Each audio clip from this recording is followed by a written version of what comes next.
Hey everyone, welcome back. We've got more of the North American LCS coming up, continuing with Gravity versus NME Esports. Now, NME Esports auto-qualified for the LCS after winning first place from the Challenger Series Spring Split. So this is the first time that we're going to see them in a televised match against an LCS team.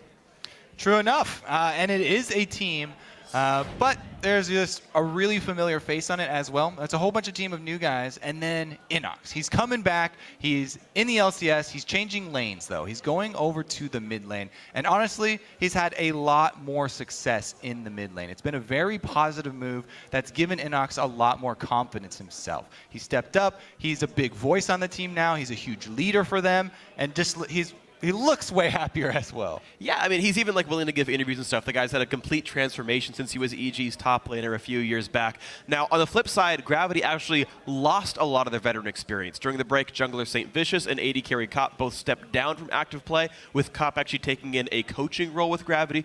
But taking over in that bot lane is going to be Altec, who was previously with Winterfox last split. And the jungle is Move, a Korean jungler who was with the Edward Gaming organization on their challenger team. Yeah, I mean, losing St. Vicious. Love him or hate him, St. Vicious was a very vocal person. So Gravity are losing that very strong shot-calling central voice. And now they are also grooming Bunny Fufu to be the new shot caller for the squad. So in addition to adapting to that new AD carry to lane with, Bunny is also taking on the responsibility of leadership and shot calling for the squad. So he's got a whole bunch of new stuff that he's got to deal with. Yep, so a lot of growth required now for Gravity and a lot of learning for these guys as they mature into their new roles and new teams for some of these players. Right now we're going to check out the starting lineups though, and on the blue side is Gravity. Haunter in the top lane, Move in the jungle, Keen in mid, Altec on AD carry, and Bunny Fufu on support. And on the red side, it's NME Esports. Up top is Flares in the jungle, Trashy, mid Inox, AD carry Otter, and support Body Drop. So this is going to be a game to watch for sure. The first test for both these teams, and it's going to be an interesting test because, of course, we haven't seen how NME fare against any of these LCS teams. We don't know how good new Gravity is as well. Yeah, I mean, we talked about how it's a lot of new guys to the scene here. Flares, though, he actually got to sub into the LCS a little bit. It's true. In the top lane. He's also ranked #1 right now on solo queue for whatever that's worth. Yeah, he's been there for the last like 6 months. Yeah, he's been all him about and Double Lift are going 1-2 right now, one game apart. But yeah, he's a very strong top laner, and we'll see what NME can do here because Trashy, their jungler, also a lot of hype behind him coming from the Challenger circuit, just pretty much because he's Danish. Yeah, well, I mean, when we see players like Svenskeren and Santorin and Bjergsen and Incarnation, we realize that Denmark has a lot of really good players out there. So Trashy, I actually got to talk to him when he was in the Challenger Finals, actually, I guess a few weeks ago or whatever. And I asked him about like all these other Danish junglers around him. He's like, yeah, you know, me and Svenskeren and Santorin, we were all kind of just orbiting around each other as we were all these sort of aggressive junglers that all wanted to take over games. Yeah. And then just based on which team we went on, we had to take on different roles. So he's like, Santorin became a supportive jungler because he had Bjergsen on his team, and like Santorin kept trying to carry everyone. I kind of went back and forth because he's like, I want to support Inox a whole bunch. I think he's really good, and Flares wants to carry all the time as well. So Trashy, actually, I remember also just to continue on with him. He was in the European Challenger circuit back in 2014, and he was on an old team, Reason Gaming, and he was like the only good player on the team, and he would like hard carry games on like Wukong and Nocturne.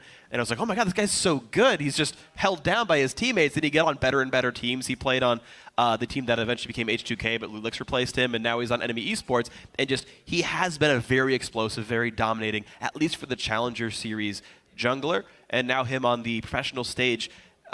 Again, players with similar skill to him, like Santorin. You know, I expect good things from Trashy here. Interesting, very interesting. I'm excited to see how he performs against Move here because, you know, coming from EDG, they just won MSI, a very prestigious team. He was on the sort of sub squad, and he is Korean, and they all had, you know, of course, all of their foreign player spots filled on their made team. But he did get to play a bit in the second tier.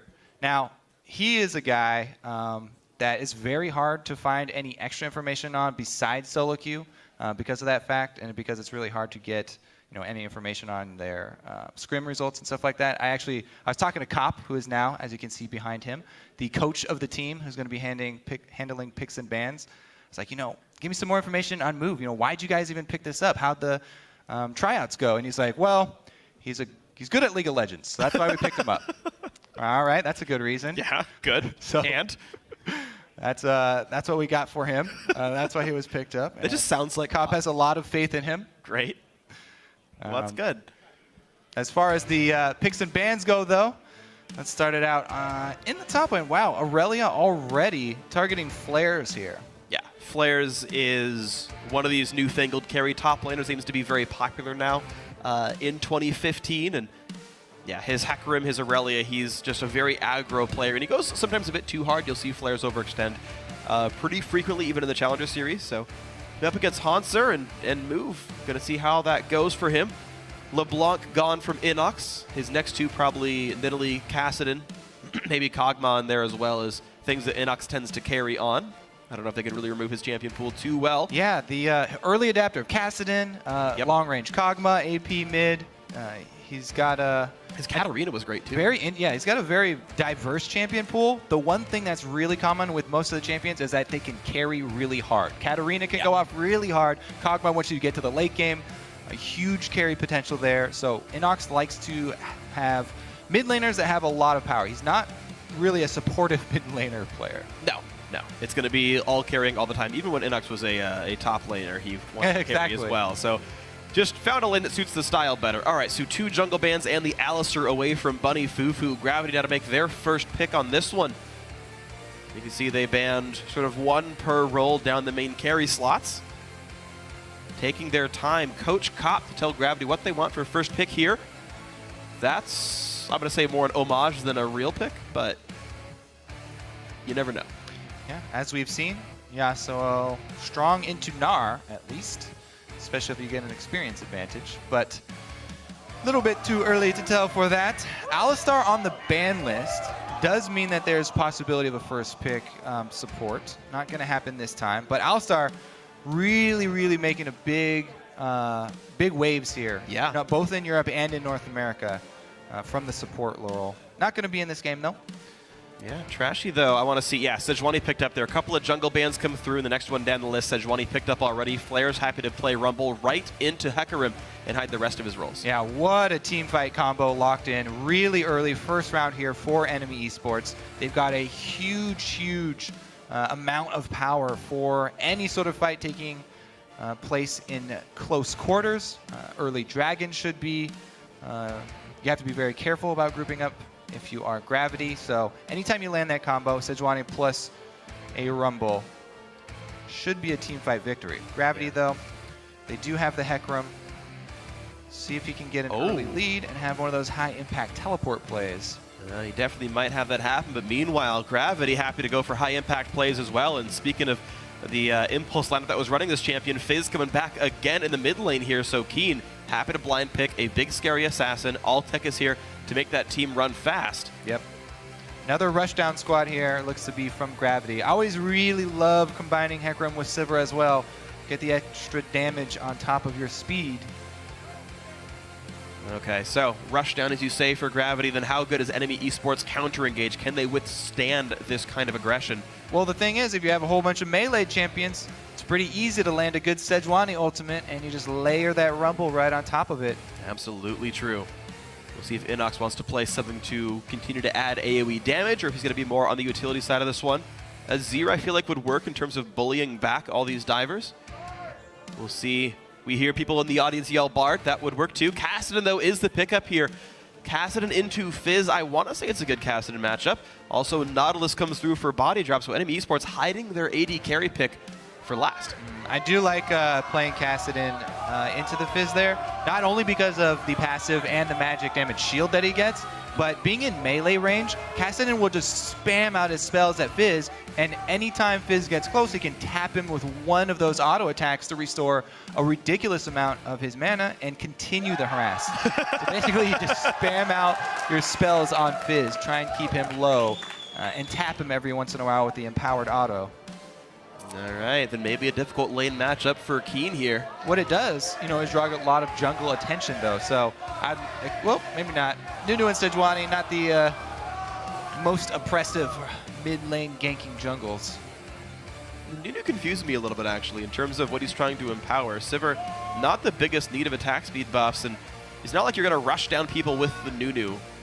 really. I'm not sure what he's doing exactly. Otherwise, Gravity, still a lot of high-impact players to remove his first game in the North American LCS, his first game in a professional league, in a Tier 1 league. He's playing Nunu on this one, and Otter gets a Vayne for himself. A bunch of low-range rushdown champions, and he picks something short-range himself. Ooh, the Vayne into Nunu, interesting. He is going to have a hard time getting around all those slow fields. We'll see if he can use his invisibility to that end, though. Nunu himself probably going to get hit with a decent amount of AoE. His whole point is to try and single-man tank the Sejuani ultimate for the rest of the squad. That's true. So 2 tanks and 3 damage dealers for the NME Esports lineup. Meanwhile, some tank utility and damage kind of split across the entire Gravity lineup here. The first game of the split and the last of the day for these teams and for us here in the North American LCS. Coach Kopp, Coach Brad for Gravity and NME Esports sending their teams away with their first team comps of the split. New lineup for Gravity, new team NME Esports. Final parting comments as champ select ends. Say goodbye to your teams, shake hands, and here we go. And since champions are locked in, that will definitely be the Smite Teleport Hecarim. So Smite Teleport takes a bit longer to come online, but you do scale a bit better since you are building Cinderhome. Yeah, and of course, really fun late game power, a lot of health and all of that.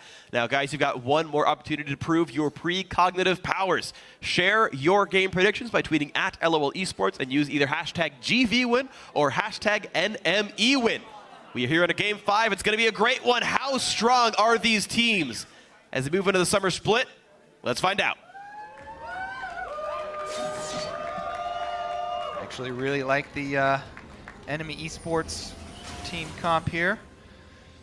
Decent amount of setup CC to try and get an easier Sedgel with that Nautilus coming from the support role.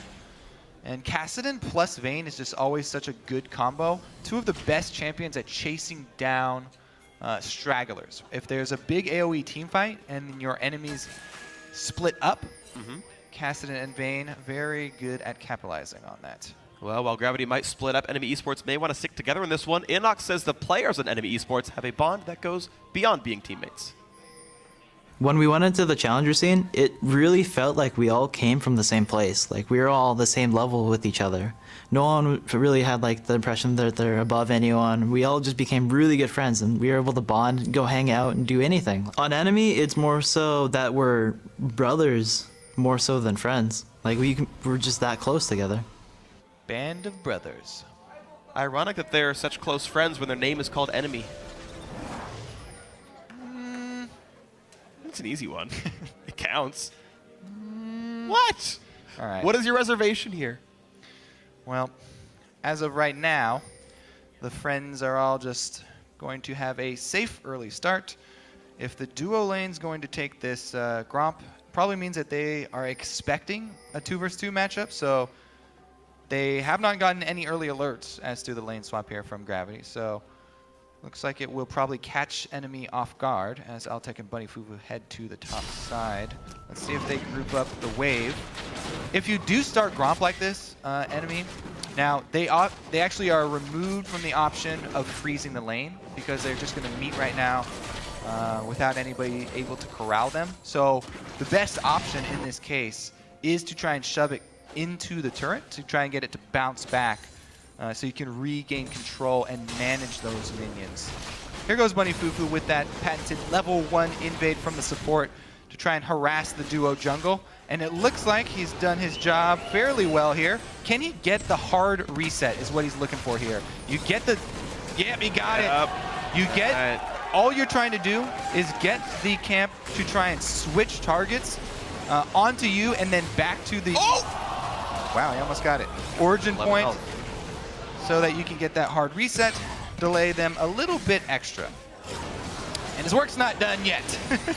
He's going to keep it up. So the reason I really like this strategy is that the 2 biggest playmakers for your team in a lane swap are your jungler and your top laner, and to a lesser extent your support, as we've just seen very early on. So if by just committing your support to that jungle and top lane harass, you take away almost all of Enemy's early game playmaking ability. Have you ever tried to create something in a lane when your jungler and your top laner with the teleport are both behind. It's extremely difficult. It puts all of the weight onto body drop on this Nautilus to make anything happen early game if enemy are actually going to create waves. So that means Kassadin just going to be pretty much on his own, farming up in that mid lane.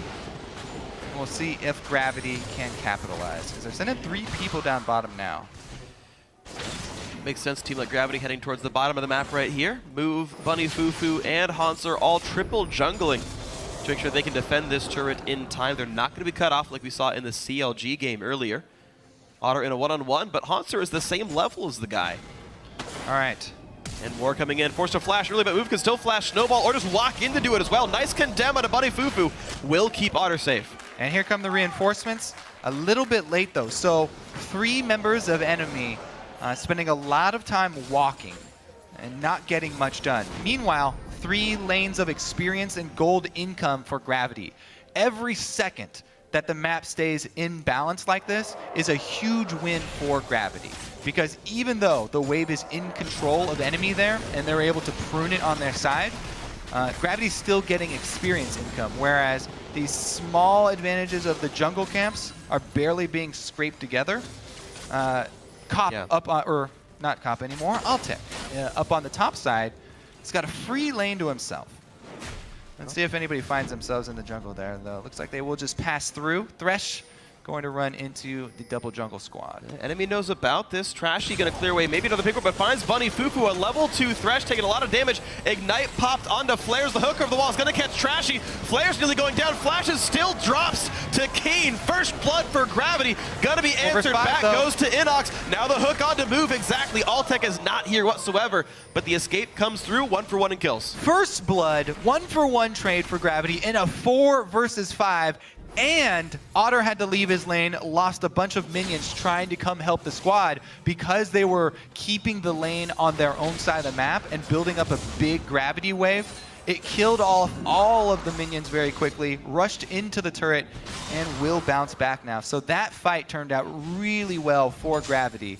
Because as we said, this entire time, Altec on the top side, just freely farming. He is just freely farming the gold, staying fairly close to the first blood lead. Pretty massive. Move will get himself the top lane scuttler, 80 gold for him. Gravity staying a little bit ahead here. Altec just freely and safely farming in a match that would have been typically pretty rough, Sivir versus Vayne. If the wave can't be pushed, the threat of Vayne killing you is pretty moderately high as time goes on. Flares has yet to lane at all in this game. He's purely been jungling alongside either body drop or Flares, and Gravity making a nice move here. Flares going to get caught out by a hook as he turns the corner. Ice Blast. They're just going to run away, actually. Their guys were a little bit afraid, even though Sivir was right around the corner there. Yeah, they set the trap for a single target, and 2 of them came marching down the road. So, abort mission. They pull it out with no casualties. Looks like once again we're in a game where only really 2 lanes of farm for one of the teams. Hansler had spent some time farming. He's actually already picked up the machete to make that happen a little bit faster. Yeah, he's got smite, so yeah, it's fine. Farming the jungle, reverting to that is very easy for him. Just waiting for the Vayne wave to push back. Keen is 6. Inox going to take a whole lot of damage here. Thankfully for him, the Ignite is down already, so Keen couldn't clean the kill up just yet, but that is Inox's flash gone. Okay. Keen exerting his will. The mid lane on Inox. Inox, though, is going to start scaling. Level 6 here. And is going to, looks like he's going for the Rod build on Kassadin. Pretty standard. Okay. I've seen a lot of different variations. The last one I remember Inox doing was actually Tyr into Luden's Echo. I think. I could be incorrect in that one, but going Rod of Ages here, wanting the durability. All the assassins in Rushdown makes a lot of sense in my opinion. Oh, wow. Actually, also on that last recall where Gravity decided to swap lanes, both side lanes recalling, they lost a wave on both sides. Ooh. So enemy getting a bit closer back into this game, able to shove both top and bottom. But on the return visit, Altec is able to use his boomerang blade and bouncing blades to get right back. All right, so here we are. Lanes matched back up to equal. Teleport up for both these top laners, so if there's any bot lane focus, we can see the TPs come through. BF Sword versus Cutlass and Boots. So after all of these swaps, the biggest difference is that experience disadvantage that I kept pointing out for Hauntzer versus Flares. Flares on the Rumble still level 4 because he was doing that double jungling.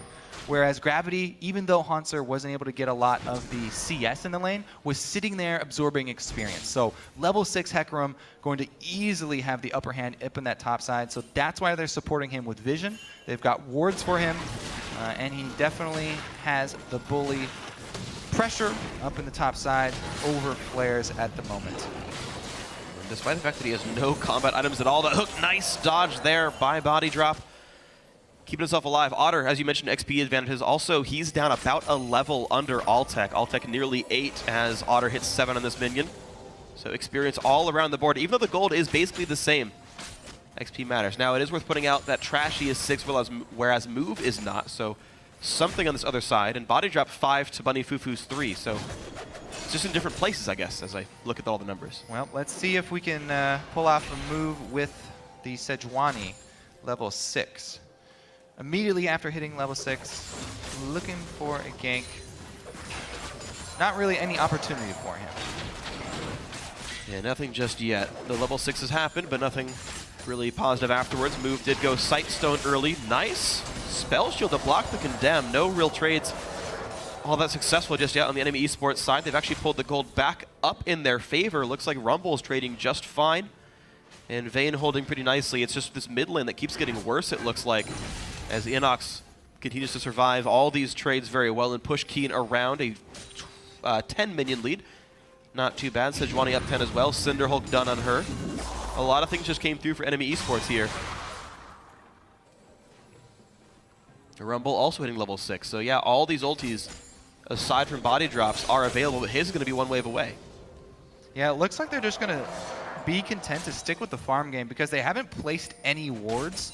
There are almost no wards on the map for enemy, just a couple defensive ones for each lane. Very, very close. So any move that they make, any aggressive move, would be fairly blind, and they'd have to account for the presence of Nunu as well. It looks like they're going to venture into the jungle and try and get some more information by getting deep wards down. Meanwhile, a fight in the top lane, though. The overheated Rumble going to do plenty of damage towards Hans. A couple more auto attacks go through. Got a lot of potions. Done trading. Now, Teleport is down for Flares, but up for Hauntzer, meaning he could abuse the lane or abuse a Dragon attempt. Flash Force from Keen puts the Shark in towards Trashy. And that is actually a fair bit of damage towards the Sejuani, and her board not going to feel great about this one either. Keen, one hit away from dead. Move can try to help with this one. Inox jumps over the as best he can. Still does get traded back, but multiple ults used for that one. Buddy Fufu in onto Otter, but how much damage can they really even do? A lot of knockups come through. Bunny was one auto attack from dead. Silverbolts would have, I think, killed him as Ignite was still on. The heal wouldn't have helped enough. Move on the way down, though. Looks like Otter and Body Drop will back off in time. Not going to be attacked there. So the big, big difference of the teleport actually doesn't benefit Gravity that much. It's still a 1-for-1 trade, and they had to expend their teleport advantage. So That's true. Hauntzer now going to have to head back to the top squad. All right, 1 minute and 25 seconds for the teleport of Flares, and maybe we'll see enemy esports abuse that advantage. If coordination's all good, they should know a big TP advantage. Dodge and the hook from Otter. And we still sit at a 200 gold lead. Enemy esports. We asked how good they would be in this summer split as a new team. Gravity, 6th place team from last split. Certainly no slouches in their own right. Although they do have a changed roster, which might slow them down for a bit. Enemy esports certainly holding up with an established LCS team. They are at that. If a dragon fight does break out, it's going to be extremely eventful here because enemy have such a good combo of AoE. Almost feel like Gravity would just continue with a split push and try and trade turret for the early dragon. Early dragon, not that big of a deal. The 6% doesn't multiply that much at this point in the game. True. And the global gold from an outer turret is substantial. This is risky by Gravity to keep showing up bot lane despite the fact that Flares' TP is just about back up. They've got a very small window left. Nice hook comes in on both sides. Body Drop nearly already dead, but Trashy shows up for the stun. Not enough to kill off Move, though the land hit from Buddy Fufu keeps him safe, and Otter cannot capitalize with the ulti there for himself. Still 3 versus 3 down to the bot lane, though. TP up in like 4 seconds for Rumble. There are no deep wards to teleport. Whoa, through, Move!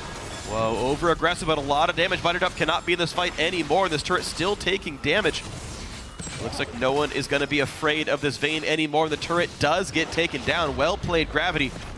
Good calling all around. Yep. Gravity going to try and knock down the outer ring of turrets. Now that they get that one down, try and quickly shove the wave and then swing their AD carry and support across the map. If they can move them up top and try and chain the outer turrets, then they can try and take control of this mid-game. Inox now has to wait a little bit longer, still stacking up his Rod of Ages, whereas Fizz here, Keen, has gone for early physical damage for the laning phase by getting the Sheen, allowing him to trade a little bit better with Kassadin. Yeah. But, you know, since Inox did get the early first blood as well, got off to a pretty good start. Yeah, and the CS lead in mid just keeps going Inox's way. It was +10 last we saw, now it's +20, and this partial freeze making it a little bit worse.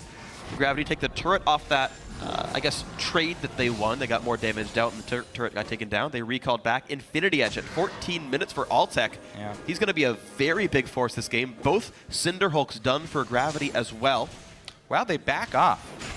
Generally, you want to try and punish Kassadin for the early lack of wave clear, especially if you have Sivir, who's taken the outer turret this early. So they do move Sivir over to the mid lane to try and take down the outer turret, but no support means he backs off from the turret, and they back off from the blue buff as well. Enemy able to defend. All right, good hold then. Enemy Esports down 300 gold for themselves. Gravity, of course, built that lead through the push primarily. Enemy's other advantages simply coming through their mid lane laning phase for the most part. Both junglers now matching items with Sightstone, Cinderhulk, so wards going to be plentiful on both rosters. 2 upgraded warding totems also here for Gravity. Another one-on-one Keen looking for Inox there. The almost completed Lich Blade plus Ignite forcing Inox away. One more Q could maybe get the kill. Inox forced to grab some help, and Hanser, wow! In the top lane, solos flares. The solo kill. All right, let's see what happens down bottom. Not much of import here. Inox had to burn his flash, so with the solo kill top, pretty much guarantees you the dragon as well. Gravity able to gain advantage on both sides of the map. This was just flares overstaying.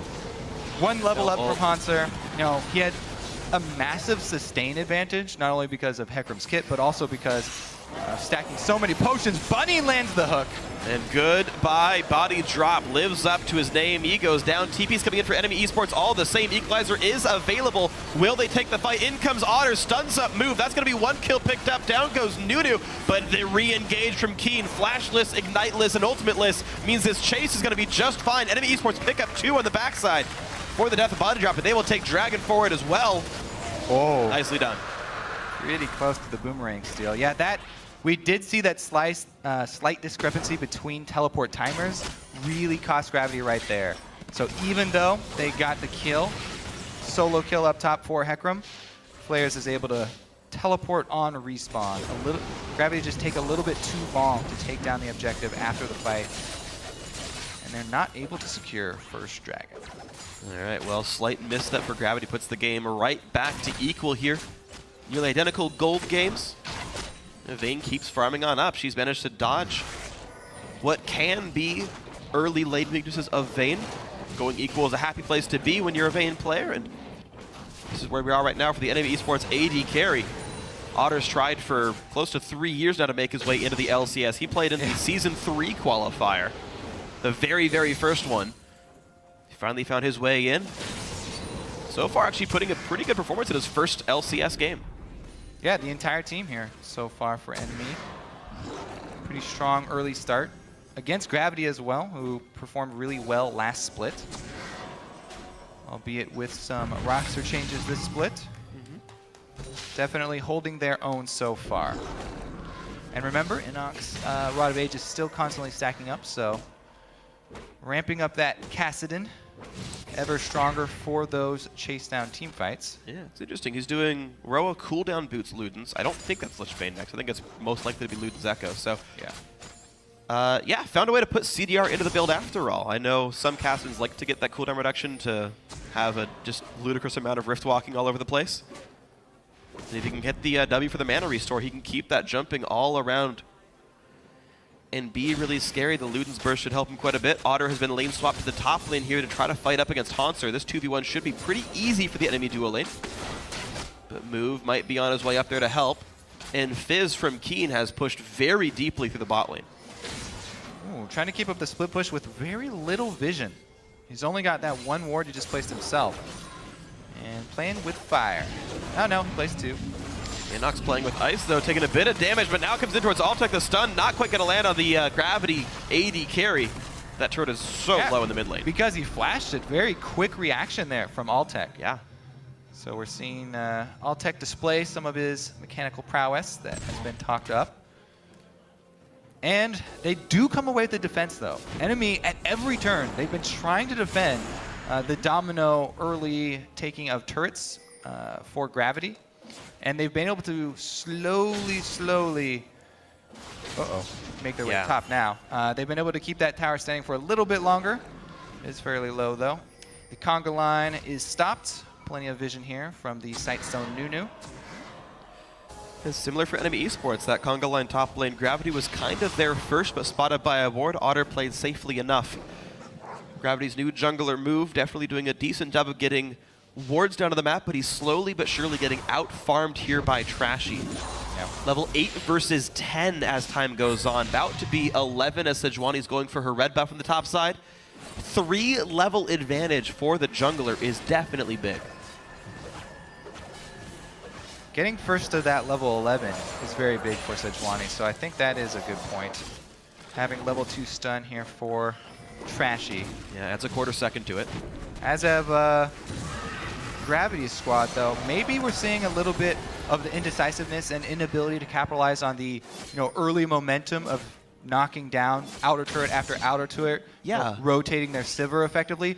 Maybe due to a little bit of the lack of strong, decisive main shot caller. I tend to agree. You've got a head Sivir and a head top lane split pusher, and the mid laner has no wave clear, and you're not getting through it. And they sort of made this attempt mid. They moved the Sivir over to mid, try and punish the Kassadin, try and knock it down, but they sort of split objectives, and they had Nunu go for an invade with Thresh at the same time, and Sivir could not complete the shove mid. So they kind of grasped at too many things.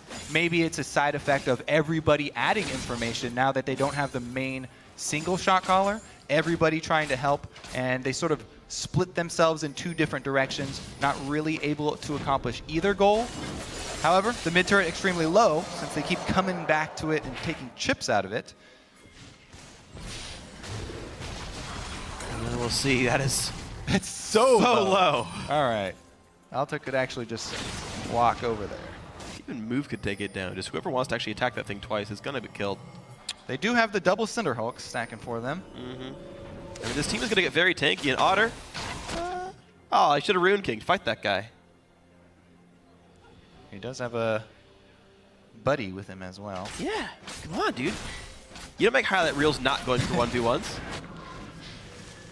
All right. Gravity invading, though, quite nicely. A couple of wards into the jungle. Trashy forced to give them a fair bit of room. And Gravity have set up Keen's split push area quite well. For how bad that Fizz Kassadin matchup was, Keen's doing a whole lot better now facing Flares, right? Flares had itemized a whole lot of armor early on. He got the Seeker's Arm Guard actually before Boots to deal with the Hecarim matchup. And they put Fizz against him, and suddenly it's useless. And now he's got to buy a Null Magic Mantle to try to keep him in this matchup. And Flares kind of getting pushed around. Good spell there from Altec. Sivir able to wave clear really easily. NME, they're the ones with the lack of pushing potential since they have Vayne and a bunch of melees.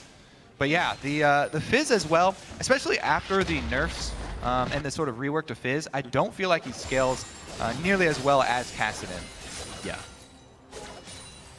But it looks like enough of the other guys are scaling up as well. You said Hecarim is a slow starter, but really good late game. He's doing fine. Sivir against a short-range line is going to land a lot of ricochet damage. Mid lane turret finally goes down, and Gravity have knocked down that outer ring. NME Esports' only objective grab has been the one dragon they fought over. Gravity now sitting on a lead with some eventually good lane pushing.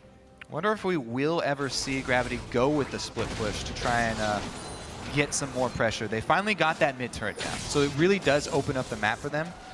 Try and get some of those wards in the jungle to catch NME in rotation and pull them across the map. Try and use that Fizz and the Hecarim while they can. All outer turrets down. gonna make, and that's pretty much where all the gold advantage comes from too. Yeah. I mean, once enemies start knocking down turrets, if enemy wins the team fight, they will be able to claim quite a lot. Yeah, exactly, they can. But speaking of claiming, they're going for Dragon right away, and it was just off the recall of Move as well as Bunny Fufu, and even Keen had recalled not long ago. He just made his way back now, but Dragon started. Enemy Esports still around in this one. Rumble has teleport, as does Hecarim. Otter is here, though. Enough members. Looks like they will take down Dragon with no contest. Early smite for Trashy. Gold goes to Otter. 2 Dragons for one side, 3 turrets to the other. So we do get a look at a Fizz versus Vayne side lane split push. Both of them are bringing I'm going to say Fizz wins that. backup, though. Wards for both squads as well, so nobody going to take the bait. Otto's not even running full magic resist glyphs here. He's only at 37. This is... A little bit of mana regen in there. Usually you see attack speed. I guess a lot of people do run mana regen blues. I never understood that on AD carries, but... Maybe not for Vayne either. Yeah, I mean, I've seen that on Vayne is the weird thing. So, I don't know. I guess we'd have to look at the page afterwards. But yeah, he's only running about 5 magic resist glyphs. Out goes Sejuani. Again, Gravity trying to control this eastern jungle, the one that Keen is pushing around. It seems like that's where most of this effort is being placed for Gravity, is setting up a playground for Keen to just keep scaling up and doing good things on this Fizz. Yeah. It really does feel like this game is going to come down to the big team fight. Yeah. When they do clash over the objective, because we already talked over, Enemy. This is their first time. They're so excited to be in the LCS. First game on the stage. Gonna be a little hesitant to commit to early risky strategies. So fairly safe and controlled for them so far. And on the other side, Gravity losing a main shot caller. Not quite fully committing to the mid-game plan either. So both teams kind of waiting around for that big team fight for it to really explode. Well, we've had a couple of fights before, and they've gone back and forth. Looks like Enemy Esports have largely made Gravity play around them. It's just been Gravity's advantage playing the split push game. They've just done a little bit of a better job of it. Defensive items now coming in for Hanser, so no Triforce, just this full tank Hecarim with challenging smite. Whew, yeah, they are really going to count on Altec for the DPS in the late game. Well, starts to make a little bit more sense after all. Yeah, Keen's going to do his best. He has added another AP scaling ratio to his kit, so that helps your late game damage a bit, adding the scaling of the Lich Bane, but still going to have a hard time keeping up with the damage output from Enemy in the late game. And it looks like they are making a move, decisive move here from Enemy. Down bottom, they want to try and get some global gold. Remember, there are teleports up from both of these top laners. And a lot of space given by Enemy Esports. They're just so afraid of Keen doing something, even though he can't even clear the caster wave. They deny the CS. Oh, they cancel. Inok's going to run straight back due to the shove here from Sivir Nunu. You can't keep up with that shove, though. Kassadin doesn't even bring that much wave clear. Mid's taking a lot of damage, but in comes Flares. He wants to flank this one, but takes so much damage. He does not have Zhonya's. The Abyssal Scepter doesn't help him survive Altsec. A 1-for-1 as Inox comes in. Now Move in the fray, taking up this Kassadin quite easily. Eats the minion, gets slowed back down. Hanser now in the mix as well. But out they go. 1-for-1, top laner dead, 80 carry dead. And summoners for both. Both of them burning Flash. Altsec even the heal as well. So the 1-for-1. The Inox burned all of his, so as did Bunny Fufu. A lot of summoners used there, but now mid lane being pressured without the 80 carry, without really the only wave clear team or wave clear tool on the team. But Gravity still given the room to clear it. Both these teams, as you were mentioning before, I feel like a little bit overly patient. First game on the big stage here. Yep. And it's such a close game. It's hard to make that call for the full all-in commitment to a team fight. If you do lose a team fight completely, then as we said, a bunch of outer turrets are going to go down. It's going to be a huge gold swing. Yep. That one mistake is going to be really hard to come back from. So nobody wants to be the first to make that mistake. Yeah, I mean, keep in mind, this is the first professional game for, I believe, 4 of the players in this game. Moves first on a top-tier league, and everyone but Flares and Inox first-timers for Enemy Esports. To my knowledge, if I don't have someone backwards here. We do have some pretty good item breakpoints that might spur Enemy into decision, though, because they've got, you know, the fully stocked route, the Luden's Echo already on Inox. Inox, very, very powerful, and his whole idea is to go take out Sivir. If he takes out Sivir, then the Gravity team will collapse, because NME have plenty of more damage sources. Gravity do not. So that plus the Quicksilver on Otter should allow him to survive and be that secondary damage source. Whether he removes Challenging Smite from Hanser or the Fish from Keen, or hopefully both for his sake, this Vayne likely to be slippery enough to do a pretty good job in these fights. Not a lot of peel for him. It's like Nautilus and Sejuani can try, although they typically CC more offensively. Yeah, I like the chaos that that combo does create. If Sejuani and Rumble can land a combo, that's a huge, huge area of the battlefield that Vayne can just tumble around in. Yeah. Definitely works well as cleanup. We've seen it was Najin who ran Cat and Vayne for cleanup. Sivir move up top. Sivir ult for a rotation. Wow, they're going to really catch flares. This one has no CC for the new ulti. There's going to be the kill picked up, and it will go to Altec, 2-1-1. Bottom turret down. Yeah, okay, split push. Otter, man after my own heart, split pushing on Vayne all game long, 306 CS. I mean, a very, very large champion. Inox pushing down the mid lane well, also in Gravity. Risking a Baron attempt right here in the face of some wards. Vayne cannot join this fight. This is a 3v5. Trashy's got a stun. There was no rumble. Here comes Inox. A lot of damage. Bunny Poop with the first casualty, but in comes the re-engage. A bit of a stun to buy some time. Trashy goes down to Keen. Body drop forced to run. Otter has joined in. Move forced to flash away from Baron. Body drop goes down. Inox gets a kill, but it's going to get traded back on. But the Vayne cleanup is here. What can he actually kill? Goes for Hanser. Takes a lot of damage. TP comes in. 2 more hits will kill him. There's flares. There's the slowdown. There's the kill on the Keen. That is an ace for NME Esports. All right. I wanted to see the screen just over Baron there, because move stayed in on Baron so long. It must have been at like 1500 or something, because that was a really, really split team for Gravity. Yeah. We mentioned how having a decisive, okay, let's see if we can get that health in there. Okay, they're committed to it. It's at 3,000, 2.5. And they're splitting DPS off of it. Move wants to finish. 2,000, barely out of Smite Consume combo range. Ouch. But Altec is focused on killing the champions, and Move basically goes down only to Baron. They also pretty much tunnel vision on the target that they're calling for, so allow Vayne to come in through the back and take out Altec. Whew. After all that, only the one outer turret bottom really went down for that. That's true. That already happened before. I guess the mid turret that dropped. So now we're at a 1,000 gold game. These two teams very evenly matched, playing the laning phases for the most part. Dragon number 3 on the table. NME Esports do have all their ultimates except for body drops. Hecarim with the teleport home guard. Massive stun. In comes the flank. Otter is safe. This one, Inox nearly going down. Keen buying time with the Zonias, forcing Inox away. But in goes Hanser, trying to take him down. Trade kills back and forth. Inox over the wall, still getting away from this one, but Move is alive as well, and Body Drop gets killed. Otter now alone versus 4. Great cleanup here for Gravity. Inox, does he want part of this one? He's going to go for Altec, but the spell shield was there. And it's a kill onto Inox for nothing. Great by Altec to heal and spell shield to stay alive in this one.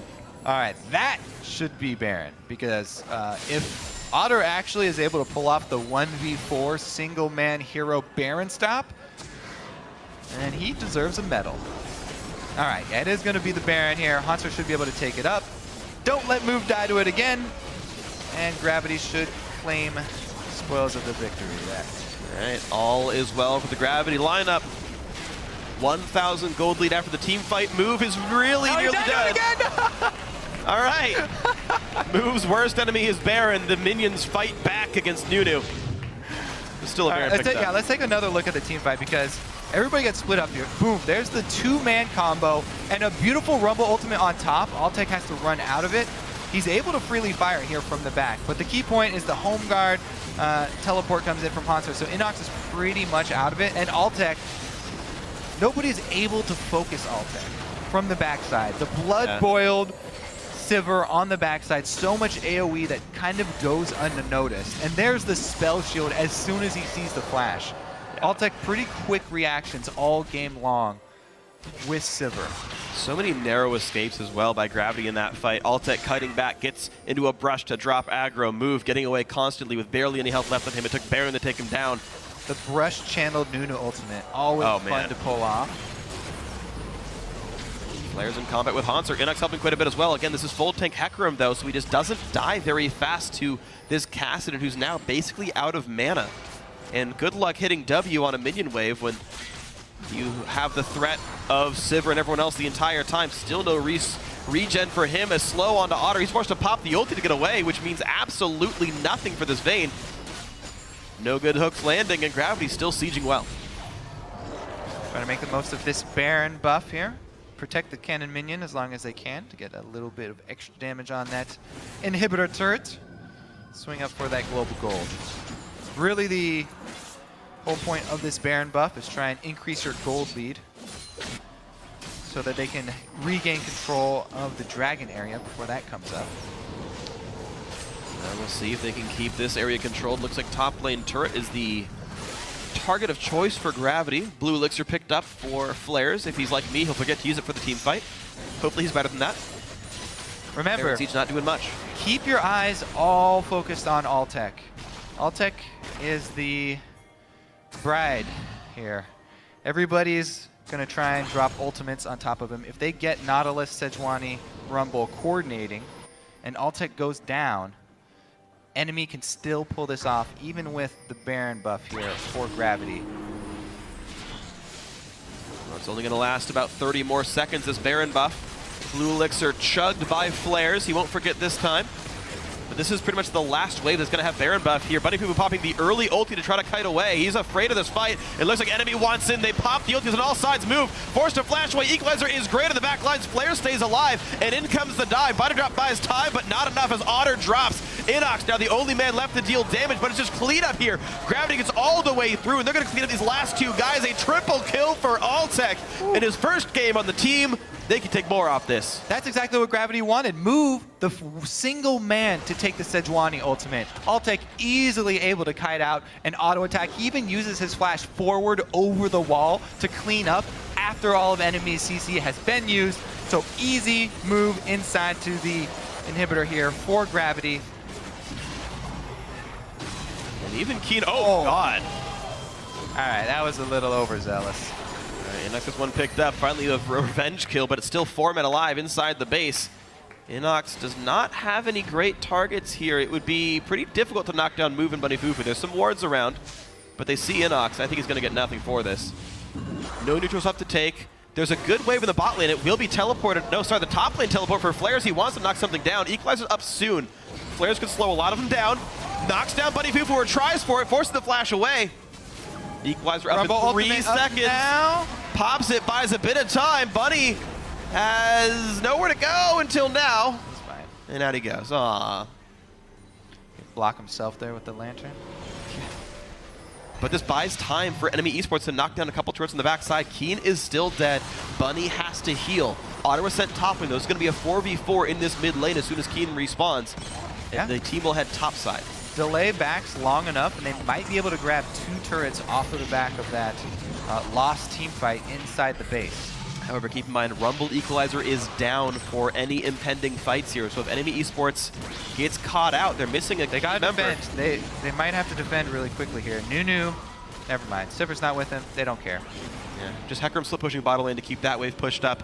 Good allocation of resources. Gravity know to sacrifice those 2 turrets, get the rest of the map back under control. So let's take a look at the initiation, because everything from Thresh is down, so that's great. However, they use the Nautilus ultimate on the full tank Hecarim and the Sejuani ultimate on the Nunu. Look at Altec in the backside. He easily free firing the entire time. Fizz on the front lines. Pretty much no damage left for him either. And the tanks on Gravity are able to absorb the brunt of the initiation from NME, freeing up their 2 damage sources to just go wild. Yeah, so while Altec gets the spell shield, what Body Drop tries to do, Keen and Hans are just destroyed poor Otter. Righteous Glory pop, they don't quite catch on the move. Ult comes in, hits, not for a stun on a Bunny Fufu. as they limp away, and now the re-engage might happen. No Glacial Prison. In comes the Fish. Thankfully for NME Esports, it misses. Equalizer from the choke point. Keen a bit overextended. Will they get much more off this one? Pops the Zonias, and into the back line they go one more time, but the stun's going to land. Otter is safe against Hanser, and a bunch of damage to the front lines. They're going to trade tanks in the front line. Altec out a really bad spot. Gets taken out. Otter is still alive. He catches move. A double kill for the Kassadin. That is an ace for 2 for NME Esports. Where do they go? Woo! Gravity funnel in through the ramp. And Enemy finally able to get their hands on Altec. He had burned his flash offensively in the earlier team fight. He had no more mobility. His Sivir ultimate ran out because they used it to get in range and get the fight in the first place. Whew. And we see what happens when the AD carry goes down in your Nunu team. All right, yeah, lots of damage missing suddenly from the lineup. So quick pause coming through on this one. Looks like it's with Keen. We'll see what that ends up being as time moves on. We got QA on the scene to figure out what's going on here with these guys. All right, so while we are waiting, how about we pull up a replay of the last fight? Because that's more interesting than QA. I mean, but the guy's got a cool lip ring and stuff. The cat call from the audience. Great, thank you guys. Yeah, okay, we'll get the replay up as soon as we can, of course, in this one. As a recap of what happened to that fight, it's a 3,000 gold lead afterwards. All right, so Sivir ultimate channeling. The ultimate as well from Keen misses at the very beginning. That equalizer down the ramp stalls for so long. Sort of a half commitment from Gravity gets the Zonias out from Keen really early. And then Otter easily able to take out Hanser here with the true percentage damage, and Altec finds himself suddenly right in Otter's face. They collapse on Altec, and there's nothing left there for Gravity. Yeah, in order to dive AD carries properly, unless you're playing Zed or Talon, you need 2 people to kill off an AD carry with shields in the back line. You've got a Face of the Mountain on Body Drop. You've got a Locket on Trashing, and you've got a QSS here on Otter, which means you can't kill him with full tank Hecarim by yourself. That just doesn't happen. Like, in a 1v1 on an open field, Vayne would still win that fight.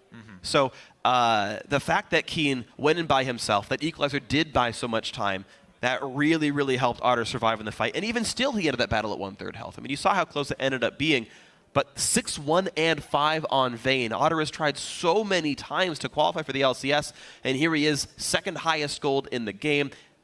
11 KDA, I imagine, has got to be the highest in the game as well. In fact, it is. As I look over it, everyone has more than 1 death here. What a great start of a performance for him as well. First game, gets to last pick his AD carry after seeing the comp, goes for Vayne. High risk, but very high reward here. I got to sing the praises for the rookies here overall, starting quite nicely. And it is going to be a very bloody game. Yeah. The rest of it as well. Pretty much as we expected, all coming down to these team fights. AD carry positioning becomes paramount. Yes. And then the ability to reach them becomes even bigger.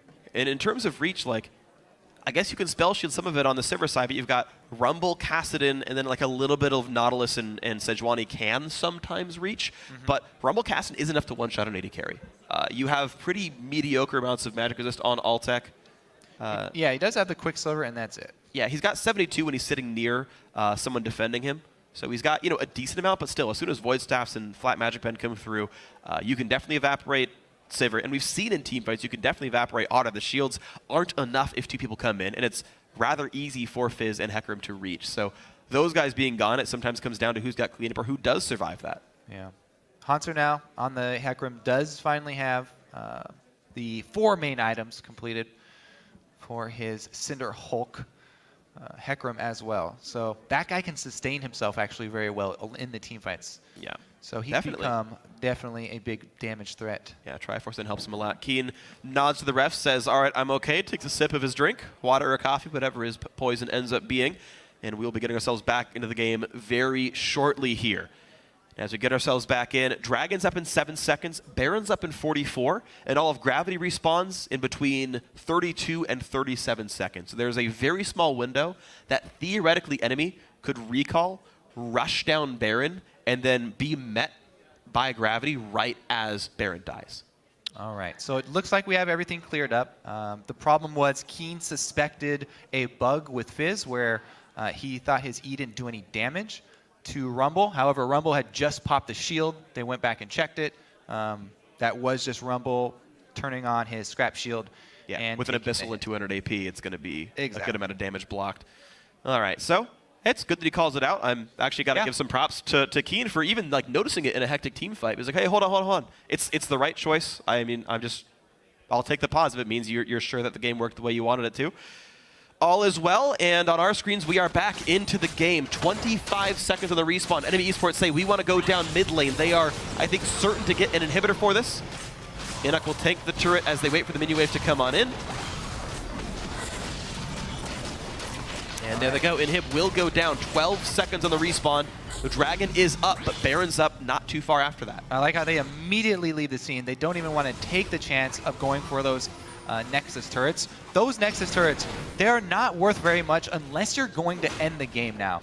With the last couple of round of patches, taking a lot of the experience and gold out of those objectives that are inside the base. So definitely not worth the risk at this stage in the game, getting caught inside the enemy base, pulling out, grabbing the Dragon, and then trying to get position on Baron. Much more important. Gravity going to rush over there very quickly. They've got the pink ward dropped. Will they just start it up? Flares coming from base. Everyone was on the right page, though they sent only Vayne to take down Dragon. She has joined this spot of the map in time. Rumble's not there just yet, and it's going down quickly, down under half HP. Pull but off. The rest of enemy are here. Yeah, you can't just sit in the pit against Rumble, Kassadin, and expect to win that one. Body drop is at half. He was helping clear away that top lane wave when he had to come down, and the dead inhibitor. They're sending.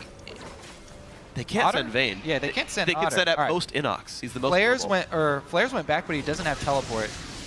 Sort of counting knowing it. counting on the fact that Gravity don't know the teleport timer. Yeah, okay, that is the right choice. Slight mind games. Also, he's got good AoE. It looks like that's all fine. Never mind, Otter Hunter's. cuts the wave. Yeah, flares was the one used. Yeah, if we missed that. That's what we meant to say. Now it's the battle over positioning. The wards around Baron. There are some very scary champions around this map. Haunter does have teleport. He clears the mid lane away. Both teams, of course, with one killed inhibitor. Though enemies was killed more recently, meaning they will eventually hold the map control. And also keep in mind, enemies sitting on 4 dragons right now, actually. Throughout the course of this game, they've managed to always eke that objective. Meaning 5 minutes from now, enemy have a potentially game-winning objective in their hands. I feel like Baron is already that point of power as well. The thing is, Dragon's much less of a risk to take. So once it does come back up, enemy will have a much easier time pulling Gravity into an advantageous fight. Big wave bot lane. It's going to slowly build up and push in. Haunter, of course, still has that teleport, though, so it could be trivial for Gravity to turn that one back around. Gravity, you'll keep in mind, sitting on 2 smites and a Nunu, so securing objectives should be fairly easy. Some poke on to move, though. Down to half. Sivir ulti pop. Otter trying to run away. And in comes Haunter to buy some time. Careful, everybody. 1/3 health loss on him. Move still walking forward. And here's the engage. They're going to catch up to Flares. Pops the equalizer. Turns back around. And there's the golden flame spinner. Move nearly dead. Haunter dropped low as well. Who's going to be the first kill? It is going to be Move. Flares forced to run. The hook on Otter. In comes Buddy Fufu, but there's no follow-up. Haunter takes one down. Kills on both sides. The ulti going to chase on down. It's 4 kills to 2. An advantage of enemy esports. Only Alltech alive. Is that game 40 plus 50 seconds here on the respawn timers, and Alltech would have to pull. Ah, he's toast. Oh, the hook's gonna miss. Trashy can't quite catch him with anything else. The W reactive not gonna do it either, but Otter almost in range. That's the crit. That's the kill. Super minions in the base. This could be the game. Ooh, it did all come down to the single team fight there. Woo. And congratulations to Enemy. They're able to win their first game. 100% win rate for Enemy in the North American LCS. And at the very end of it all, they sit only about 300 gold up. That'll tell you just how close this game was. 42 minutes and 40 seconds. Otter with a 16 KDA on Vayne. Congratulations, Enemy Esports. Woo. Yeah, what a nerve-wracking game when it's so even the entire time, and it just comes down to team fight positioning and mechanics. All right, so far, you know, Aiden said it at the very start of the day. He says, I think Enemy Esports is a top 5 NALCS team. Well, Gravity finished 5th, 6th last time around. in the North American LCS Spring Playoffs. By beating them, you're saying, all right, this looks about like the right place for NME Esports to be if that prediction is true. Now, of course, Gravity are still adapting to their new players. Saint Vicious and Cop are out. Move and Altec are in, and while they played pretty well individually, you were talking about it, shot calling still is something that Gravity has to learn to do better. Yeah, I feel like they'll get more comfortable with pushing harder on those mid-game windows that they have, and be more confident to follow one route. When you spread out and try and grab too many things, sometimes you get nothing. Water through your fingers. Sometimes you put them all together, and you at least get to hold some in the palm of your hand. But slipped away. 1 kill difference at the end of it all. 1 turret difference at the end of it all as well. Enemy had even lost an inhibitor. I mean, a very close game between these teams. If we were to watch them face off a lot more, a best of 5 would probably go 3-2. This one did end up in enemy's hands, though, and now as they discuss their trials and tribulations of the day, of course, they'll be facing off against another NALCS team tomorrow, as will Gravity, of course. We're only into day 1 of the first week of the North American LCS, and I think both these teams have a lot more to show tomorrow. I'm going to say all the North American LCS teams have a lot more to show. Nope. I'm going to say at least one team picks the exact same 5 champions. All right. I'm wrong. Don't quote me on that. I hope it's Impulse. That was pretty fun to watch. It was a good comp. I want to see that one again. It worked pretty well. At least Impulse looked the same. So, you know, they didn't really show us too much different, I guess. I mean, I'm all aboard the Bomby Cinder top lane instead of a Giant's Belt. All right. On Yasuo. That looked great. Sacrificing 80 health for the passive burn? Yeah. Sounds like a great deal. Good 8-week clear for some minions. Impact's a great salesman. All right, well, great. Impact going to sell some items over to Kobe here. I'm going to stick with my conventional builds, then eventually catch up with the times as I realize it's actually the correct way to go about it. Either way, NME Esports going to be one of the 5 teams ending the week 1-0. Inox played about the way we expected to him. Pretty hard carry casted performance. Otter also stepping up very well. So it's good to see those 2 carries starting off quite nicely. For now, we're going to hand it off to Jat, who's down on the red side. Thanks, Freak. And yes, I am with Inox, the Cassidon from that last game. First game in the LCS, first victory. Are you relieved, excited? What's your emotion like after this game? Really relieved. We didn't know what to expect coming into this because we actually haven't played with Trashy for about 2 weeks. He's been doing his visa. So we came to this not having any practice at all with him. We had a jungle sub, and things were looking really shaky with our jungle sub. But once Jonas got back, everything just kind of fell into place, and luckily we were able to get the win today and pull off what we wanted. You say no practice. I mean, did you get a single scrim with Trashy when he came back? Did you play to date? Nothing at all. Nothing. So what was the synergy like not playing with them for 2 or 3 weeks when you go right into an LCS game? Was it a strange start or anything? In the LCS game, it felt pretty normal. Like we played together the whole challenger scene. We had that good synergy. But then this morning it was pretty rough. We lost 2 games of solo queue to body drop when we were duo queuing. So he beat me with Echo. Wow, Echo, who can blame you? But honestly, you've been in the LCS before on Evil Geniuses. This time much different role, different team. What was it like picking Caston now, getting to play your champion in the LCS? It feels like it's just what I should have been doing from the start. I always wanted to play mid lane, and I actually started off playing top lane, just filling for teams, and then my filling for teams went on and on and on, and then it's like, oh wait, you're filling for this team for top lane that you kind of stuck with it, and now EG wants you top lane, but you're still kind of like filling it. All right. Yeah. Well, now, 1 victory today. To go 2-0 on the week, you have to defeat TSM. Any previews or thoughts heading into that match you guys have tomorrow? I think winning today is definitely a good confidence boost. Maybe we can just win just off of, what's the word? I'm losing. Yeah, Camp Darius. Maybe. Well, I mean, we did get a win today. They did get a loss today. Maybe this just says things for tomorrow. Maybe we can go in and just roll through, be like, yeah, we won yesterday, and this stage stuff is easy. But then TSM, whenever I watch them play against the bottom tier teams, I mean, technically we're a bottom tier team right now, they play a lot more comfortable and just on point. They don't really make those mistakes that they kind of do at other times. Not that they make many mistakes. They're a really good team. All right, well, best of luck tomorrow. Congratulations again on the win today. Nice start in the LCS, by the way, for the new team. Thanks a lot, Inox, and let's send it back to the guys at the desk.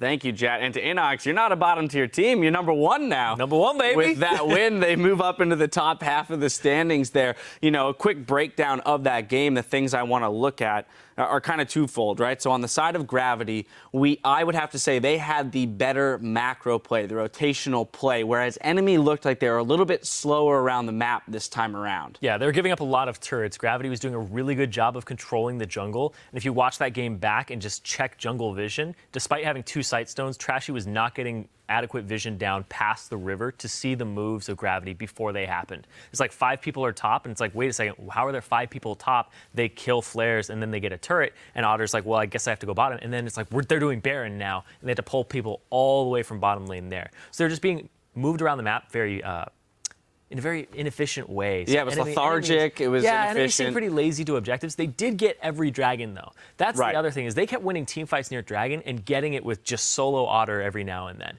So that was kind of like the plus side for them, is these dragons were falling into their lap off of team fights. Right, so some of that could probably be attributed to the fact that they hadn't been playing with Trashy for a few weeks, so the vision control He and the did not seem communication like around the himself. vision wasn't quite there. Yeah. Someone else who I didn't think had a fantastic showing was Flares. Seemed to struggle in that 1v1 up against Hecarim in the top lane. However, now I move to the people who did show up and play very well. Inox in the mid lane, 4-1 very early on that Kassadin, making a statement with the 11-minute Roa on the Kassadin, as well as Otter on the Vayne, saying, look at me, I can play Vayne and, you know, carry through in the late game. I mean, with Fizz diving in on you every single time, quick with the Quicksilver Sash and the heals to, you know, to live through the initial burst and then roll through the rest of the team. Yeah, and this team, when I watch them in Challenger, every lane has carry potential. Sometimes Flares carry, sometimes Inox. Trashy has jungle games where he'll just go off on Rek'Sai.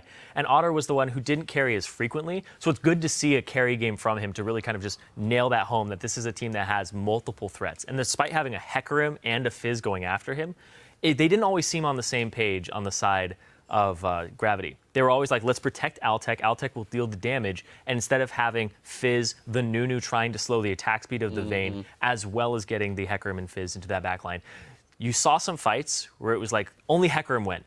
And then it's like, all right, final hour, time to get my 60% crit off and tumble crit people for 700 damage over and over again. He like 2-shot, 3-shot Altec at one point with 2 crits. Absolutely. And just opened the game wide up. Those were the team fights they were winning, though. Yeah, I do have to say, I think they were hindered a little bit by the fact that they had the Nunu that was never going to get to the Vayne. So in those late game team fights, it was between Fizz and Hecarim to get there. And then, as you said, sometimes just didn't sync up for that kill. Last thing about NME here is moving into tomorrow, they are facing up against TSM, as Jad said.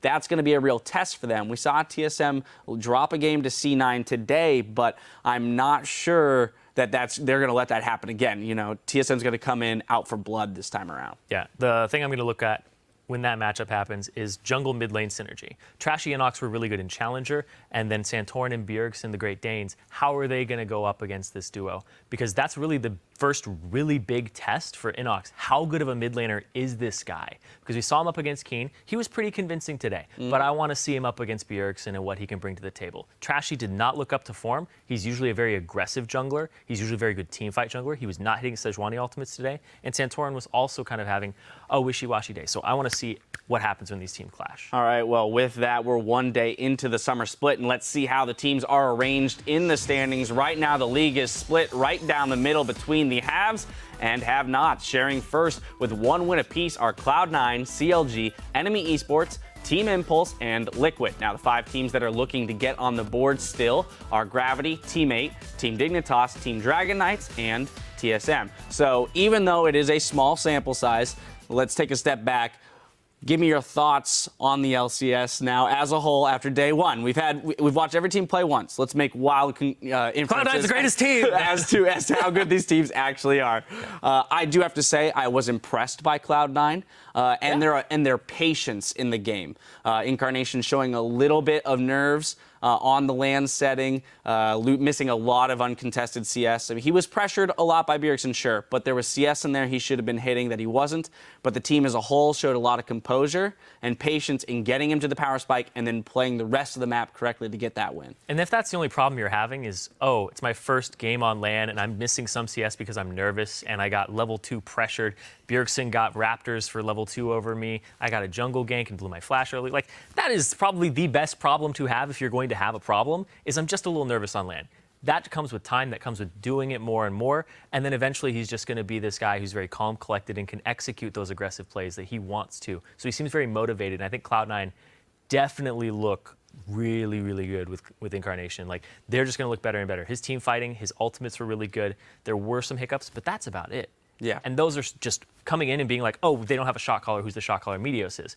That's like, so far, that's like A+ for first day. Yeah, on the flip side of that matchup, TSM, somewhat disappointing that they had such a fantastic lead. Bjergsen's, 80 CS up at one point, and they're not able to close that win out. I mean, this only adds to the pressure of having come out of MSI with a disappointing showing. Yeah, and TSM, they need this win tomorrow over NME. They really just have to study up today, watch that game from NME, and they do have rotational play, which NME seem to fall behind on today, and they could exploit Trashy because they haven't played with him too much very lately. Like, it's just one of those things. I don't know if Trashy's like jet lagged or anything right now either, because he just seemed very sluggish, and they did not seem on top of their game. So I think that TSM, they definitely will need to pull out that victory tomorrow. I do want to see them, because Dyrus is once again first blood.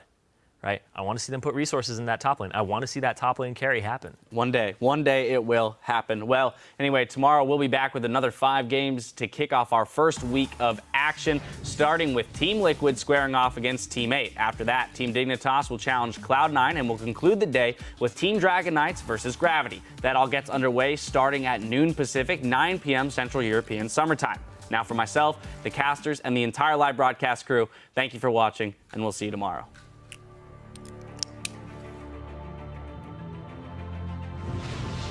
It feels like just yesterday we're here for the playoffs here between Cloud9 and TSM, and every time we start the split, same as old. That Luden's hit coming out as well. They're going to wipe down Team Solo mid here. Bjergsen very low, can only do a few things from the outside. Cloud9 pick up the first win of the summer split.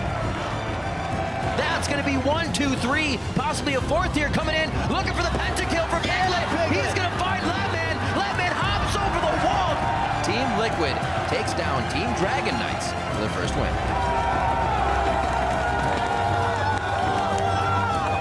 Back at LCS, boys, the dream. Hey, man. This is what living's about. Hello. You come on forward. I'm on Set. Back up. Come back. Arrow set. Come back. Wait. 5 seconds on pull. 5 seconds on pull. Heckram's gonna home guard. Come on. CLG takes down Team Dignitas. Not in a great way anymore. Impact putting out a whole bunch, but the Gnar ulti is massive. Hits 2, hops the wall. A triple kill for Salushi. Did you know it's time for a true display of skill? To the front line, Alta out a really bad spot. Gets taken out. Otter is still alive. He catches move. A double kill for the Kassadin. That is an ace. Congratulations, NME Esports.